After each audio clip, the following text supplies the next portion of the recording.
વારંવાર ચોરી થતી હતી ને સાહેબ, તો 5 જણા એવું કહેતા હતા કે ભાઈ કાંઈ વાંધો નહીં, માતા લઈ આવશે. 5 જણા દાંતે કાઢતા હતા કે હું ચોટ્યા મેલોડી મેલોડી મેલોડી એમ છે.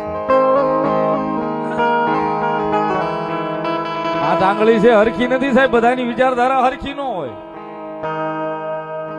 5 જણા એમ કહેતા હતા કે ભાઈ ઈ મેલડી નું છે ને લઈ ગયા છે, પાછું મૂકી જશે.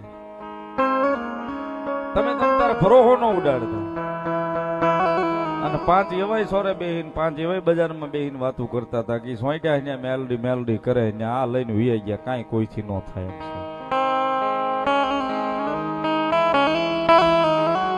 સાહેબ કદાચ માણસનું નામ લઈને મેણું મારે ને તો એ મેણું કદાચ વાગે ભૂલી જવાય, રાત પડે ભૂવાઈ જાય, સવારે જાગીએ તો કદાચ ભૂલાઈ જાય. પણ રાતથી જેના નામનું ભજન કરતા હોય ને એનું નામ લઈને કદાચ મેણું મારે ને સાહેબ, મેણું સહન ન થાય.